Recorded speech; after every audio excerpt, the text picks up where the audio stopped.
মানিকগঞ্জের সাটুরিয়া উপজেলার ভোয়ামাজারে ৩১ দফার প্রচারণায় বক্তব্য রাখেন বিএনপি চেয়ারপারসনের উপদেষ্টা ও মানিকগঞ্জ জেলা বিএনপির সভাপতি আফরোজা খান রীতা। এ সময় মঞ্চের সামনে ভিড় করে দিঘুলিয়া ইউনিয়ন সহ আশেপাশের এলাকার প্রায় ২ সহস্রাধিক নারী পুরুষ। সোমবার রাতে হযরত শাহ সুফি সাদেক আলী মুন্সি ওয়ারিসি রহমতুল্লাহের ৭৯তম বাৎসরিক ওরস মোবারক উপলক্ষে আয়োজিত ৪ দিনব্যাপী মেলায় বক্তব্য রাখেন তিনি।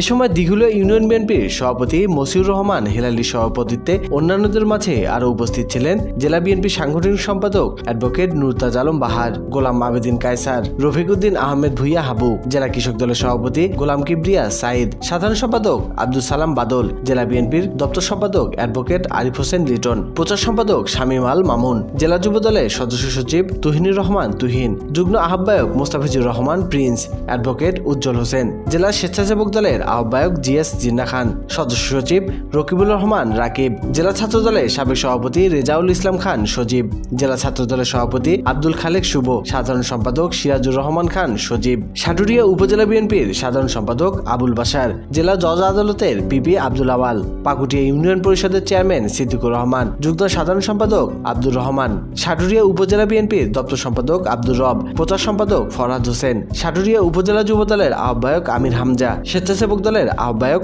মহসিনুজ্জামান, সাটুরিয়া উপজেলা ছাত্র দলের সাবেক সদস্য সচিব উজ্জ্বল হোসেন, সাবেক সদস্য সাকিবুল ইসলাম, বড়াইদ ইউনিয়নের সভাপতি আব্দুল হামিদ, সাটুরিয়া ইউনিয়ন বিএনপির সভাপতি ফজলুল হক, সাধারণ সম্পাদক মামি হক সহ আরো অনেকেই উপস্থিত ছিলেন। আমাদের ভোটটা যখন দিব আমরা আমাদের চিন্তা করতে হবে যে আমার এই মূল্যবান ভোট আমি কি সঠিক জায়গায় দিচ্ছি কিনা। বিশেষ করে যারা তো বছর ভোট দিতে পারে না তাদের কিন্তু সুযোগ এসেছে এই প্রথম ভোট দেওয়া। যারা এখনো দেখা যাচ্ছে ৪০ বছর হয়ে গেছে তারাও কিন্তু ভোট দিতে পারে না। এই ভোটটা কিন্তু অনেক মূল্যবান ভোট।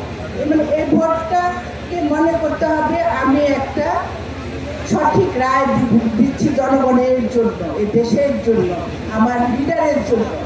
এই জন্য আপনাদের সবাইকে তার প্রতিটা মুহূর্তে চিন্তা করতে হবে।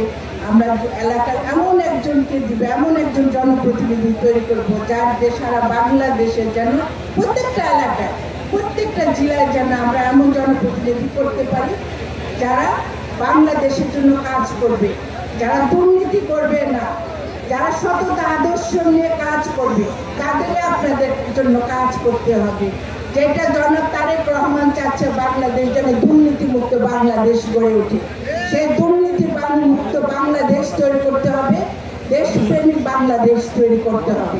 তাহলে আমাদের যে লক্ষ্যের জন্য আমরা কাজ করছি, ১৭ বছর কষ্ট করেছি, সেটা সার্থক হবে। স্বাধীনতা বাংলা নিউজ ডেস্ক।